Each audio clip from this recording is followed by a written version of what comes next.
This is video number 11. First, I'll start with the verse 1 Peter 5:8, which tells us to be sober and vigilant because our adversary prowls about like a roaring lion seeking whom he may devour. This is video number 11.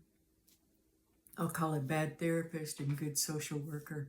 I'm going to skip ahead several years and I can fill in other stories later of the years in between. But my sister had gotten married at 15 years old to escape the parents. And it was a year or 2 years after that she reported what was happening to me and what had happened to her. And so they picked me up from school, and I remember stopping to get a Reese's peanut butter cup and a chocolate milk. Turned out the chocolate milk was sour. I remember that clearly after I'd guzzled half a bottle. But we were on our way to the sheriff's department so that I could also file my own report. And my sister was trying to get me help. So let me just skip ahead some of the details. So now I'm in a foster home, and they call me to go meet at a family therapy session. The stepfather's been pulled out of jail for this family therapy session. So it's me, my mother, and my father, and my sister, and the therapist spent the entire time flirting with my mom, sympathizing with my father, and the gist of the whole thing was, the way he summed it up at the end was that I, a girl in Texas, or a child in Texas, 100-degree weather, summertime, needed to stop wearing shorts. Basically laying the blame on me. And I can tell you that I wasn't wearing shorts or anything like that, but it was just, if I could go back over, I would have reported that therapist, because he was completely inappropriate and he was wrong. But anyway, so his report got me sent back to the foster care, which I was only supposed to come out for that therapy session that day. And so anyway, I go back to foster care, and the stepfather goes back to jail, but he was out just a couple days after that because of this report that the therapist had, his recommendation. So, sometime after that, my mother put a peace bond out on my sister so that she couldn't see me. And I had switched to three different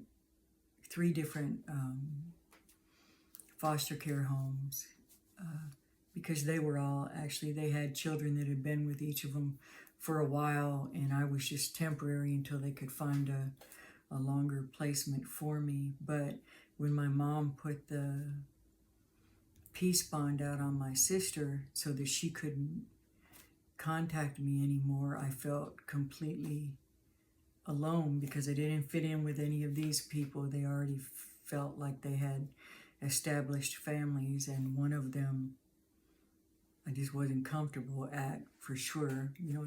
But the other, they were nice people. So anyway, because this is the only family that I had known, was my own family, I told my social worker, and her name was Dusty. I don't remember her last name, but I remember telling her that I just wanted to go home because now I couldn't even see my sister. I couldn't see anyone, and these people were strangers to me, and I was just in the way. And I can remember her driving me home sometime after that, and and I told her, well, I think now that he knows, or that everybody knows, and he knows he got in trouble, it won't happen again. Well, number one, he shouldn't have been allowed to remain in that home or go back to that home. And I was just being naive, you know. And the social worker, Dusty, knew that I was being naive. And I remember her frustration. And I remember her hitting the dashboard saying, as we were driving, she was like, I can't protect you. If you go back home, I can't protect you. And she was almost in tears, and then I was upset because I had made this sweet lady upset. But I still, you know, it was the only family that I knew, and it was just a frustrating situation all the way around. So, but I never saw her again, and I did try to look up years later to see if I could find her name, but there was no records by that time. But Dusty, if you're still alive and by some chance you see this video, you were one of the good social workers, and I do understand that a lot of social workers get a bad rap, but you were one of the good ones. I got chills. You were one of the good social workers, and truly your heart was in it, and God bless you for that. And I'm sure you saved many, many children.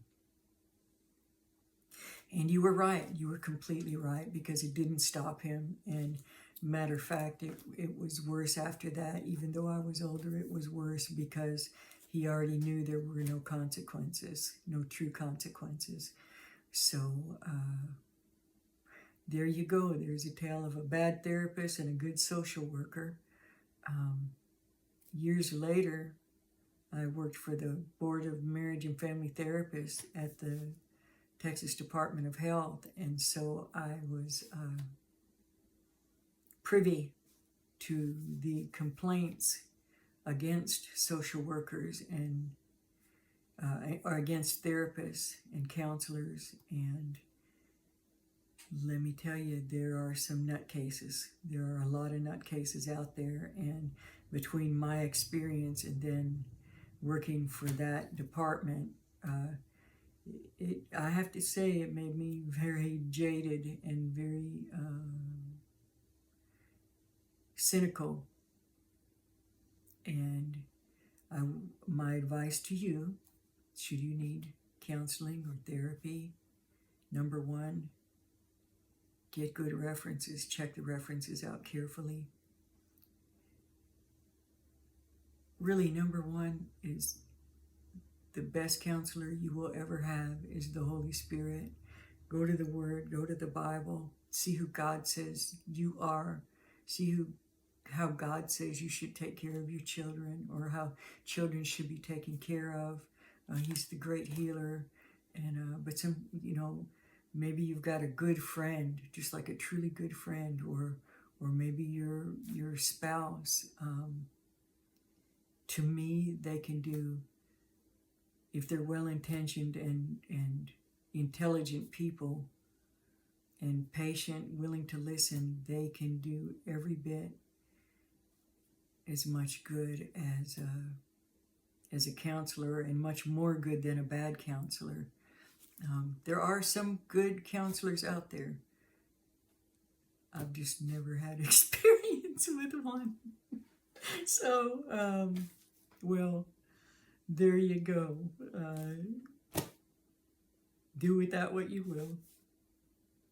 God bless you all.